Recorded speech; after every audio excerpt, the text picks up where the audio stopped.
அனைவருக்கும் வணக்கம். லாஸ்ட் 48 ஹவர்ஸ்க்குள்ள தமிழ்நாட்டுல 2 கொடூரமான சம்பவங்கள் நடந்திருக்கு. அதுவும் தலைநகர் சென்னையில நடந்திருக்கு. முந்தா நாள் தான் தரமணியில ஒரு பீகார் குடும்பத்தை ஒரு 5 பேர் போதையில கொலை பண்ணிட்டானுங்க. அதுவும் அந்த குடும்பத்துல இருந்த 2 வயசு குழந்தைய செவுத்துல அடிச்சு கொலை பண்ணிருக்கானுங்க அப்படிங்கிற விஷயத்தெல்லாம் கேள்விப்பட்டோம். ரொம்ப அதிர்ச்சியா இருந்தது. அந்த அதிர்ச்சியில இருந்து நம்ம வெளியில வரத்துக்குள்ள நேத்தி நந்தனம் ஆர்ட்ஸ் அண்ட் சயின்ஸ் காலேஜுக்குள்ள ஒரு கொடூரம் நடந்திருக்கு. அங்க கேண்டீன்ல புதுசா வேலைக்கு சேர்ந்த ஒரு பெண்ணை அந்த கேண்டீன் மாஸ்டர், அங்க இருந்த இன்னும் பலர், அது அந்த ஸ்டூடெண்டா கூட இருக்கலாம், யாரா வேணாலும் இருக்கலாம், பல பேர் சேர்ந்து பாலியல் வன்கொடுமை செஞ்சிருக்காங்க. இந்த சம்பவம் என்ன அப்படின்னு சொல்றேன், அதுக்கப்புறம் நீங்களே புரிஞ்சுப்பீங்க தமிழ்நாட்டுல எவ்வளவு சட்ட ஒழுங்கு பிரச்சனை இருக்கு அப்படின்னு. பீகாரை சேர்ந்த பிரணவ் குமார் அப்படிங்கிற நபருங்க, ஸ்ரீபெரும்புத்தூர்ல வேலை பார்த்துட்டு இருந்திருக்காப்புல. அங்க செக்யூரிட்டியா ஏதோ ஒரு கம்பெனில வேலை பார்த்துட்டு இருந்திருக்காப்புல. வயசு 24, மனைவி 2 வயசு குழந்தை பீகார்ல தான் இருந்திருக்காங்க.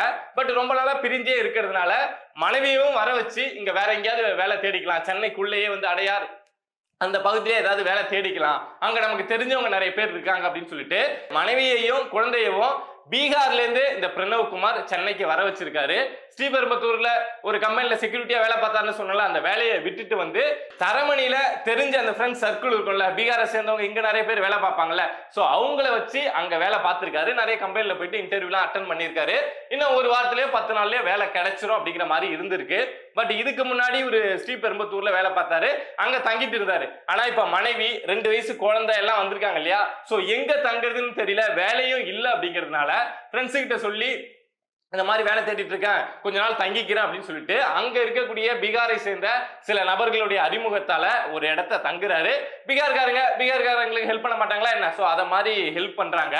இந்த நேரத்துலதான் பீகாரை சேர்ந்த ஒரு 4-5 பேர் சேர்ந்துட்டு ஒன்னா சரக்கு அடிக்க ஆரம்பிக்கிறானுங்க. நம்ம டாஸ்மாக்ல கிடைக்குது இல்லையா, டாஸ்மாக மூடணும், இங்க நடக்கக்கூடிய குற்ற சம்பவங்களுக்குலாம் இதுதான் முக்கிய காரணம் அப்படின்னு சொல்றோம்ல, சோ அந்த வீரன் உட்பட பல சரக்கை வாங்கி ஒரு 4-5 பேர் ஒன்னா சரக்கு அடிச்சிருக்கானுங்க.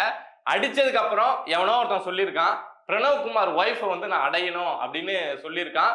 எல்லாம் போதையில இருந்திருக்கானுங்கல்ல, சரி ட்ரை பண்ணும் அப்படின்னு சொல்லிட்டு போயிட்டு அந்த பிரணவ் குமாரோட ஒய்ஃப் கட்டாயப்படுத்திருக்கானுங்க, கண்ணாப்புறான்னு தொட்டிருக்கானுங்க. அதுக்கு அந்த பெண் 22 வயசே ஆனா அந்த பெண் திட்டி இருக்காங்க, தள்ளி விட்டுருக்காங்க, எல்லாம் பண்ணிருக்காங்க. இதை பார்த்த பிரணவ் குமார் என்னடா என் ஒய்ஃபே இப்படி பண்றீங்க, நீங்களாம் ஃப்ரெண்ட்ஸ்ன்னு நம்பிதானடா இங்க வந்தா அப்படின்னு சொல்லிட்டு கேட்க போக அந்த பிரணவ் குமாரை அடிச்சு மூஞ்செல்லாம் சேதப்படுத்தி அந்த பிரணவ் குமாரோடைய மனைவிய மண்டையில கம்பியால் அடிச்சு அவங்க மயக்கம் போட்டு விழுந்து சில விஷயங்கள் எல்லாமே நடந்திருக்கு.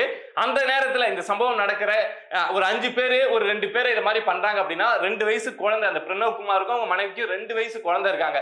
அந்த குழந்தை என்ன கத்தி இருக்கும், அந்த குழந்தை கத்துது, எங்களுக்கு டிஸ்டர்பா இருக்கு அப்படின்னு சொல்லிட்டு அந்த 5 பேர் கொண்ட அந்த போதையோட உச்சத்துல இருந்த அந்த கும்பல் அந்த 2 வயசு குழந்தைய செவுத்துல அடிச்சு ஒரு 2 வயசு குழந்தைய 5 பேர் போதையில இருந்தவனுங்க கொலை பண்ணிருக்கானுங்க.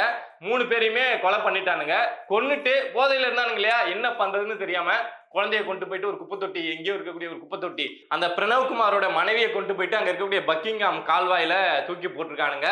இந்த பிரணவ் குமாரை சாக்குல கட்டி எங்கேயோ தூக்கி போடலாம் அப்படின்னு போயிருக்கானுங்க. அப்போ எப்படி எடுத்து போனானுங்க என்னன்னு தெரியல, அந்த சாக்கு அப்படியே நழுவி விழுந்துருச்சான். சரி இனிமே இதை எடுக்க வேணாம் அப்படின்னு சொல்லிட்டு விட்டுட்டு அந்த 5 பேரும் போதையில இருந்தவனுங்க போயிட்டானுங்க. அந்த சாக்கு வெளியில கடந்து நாத்தம் அடிக்க ஆரம்பிச்சு அதுக்கப்புறம் அந்த தகவல்லாம் போலீஸுக்கு போய் சோ இவ்வளவு பெரிய சம்பவம் நடந்திருக்கு அப்படின்னு வெளியில தெரிய வந்திருக்கு. இதுல கைது செய்யப்பட்ட அந்த 5 பேர்ல அந்த சிக்கந்தர் அப்படிங்கிற நபர் இதாங்க நடந்தது அப்படிங்கறத முழுசா ஒப்புதல் வாக்கு மூலமா கொடுத்திருக்காங்க.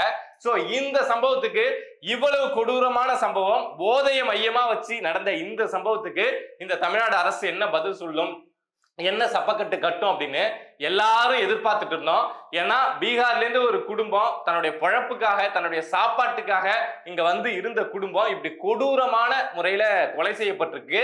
இதுக்கு இந்த தமிழ்நாடு அரசு வாய் திறந்து என்ன பதில் சொல்லும் அப்படின்னு நம்மளாம் காத்துட்டு இருந்த அதே நேரத்துல அடுத்த நாள் நேற்று ஒரு சம்பவம் அப்படிங்கிறது நடந்திருக்கு. நந்தனம் ஆர்ட்ஸ் அண்ட் சயின்ஸ் காலேஜ் அப்படிங்கிறத நீங்க எல்லாருமே கேள்விப்பட்டிருப்பீங்க. சென்னையில அவ்வளவு புகழ்பெற்ற ஒரு கல்லூரி.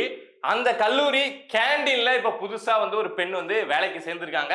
தெரியும் காலேஜ்ல கேண்டீன் இருக்கும், அங்க வந்து நிறைய பேர் வேலைக்கு வருவாங்க போவாங்க, இதெல்லாம் நடக்கும். சோ அப்படி ஒரு பெண் வந்து அந்த கல்லூரி கேண்டீன்ல வேலைக்கு சேர்ந்திருக்காங்க.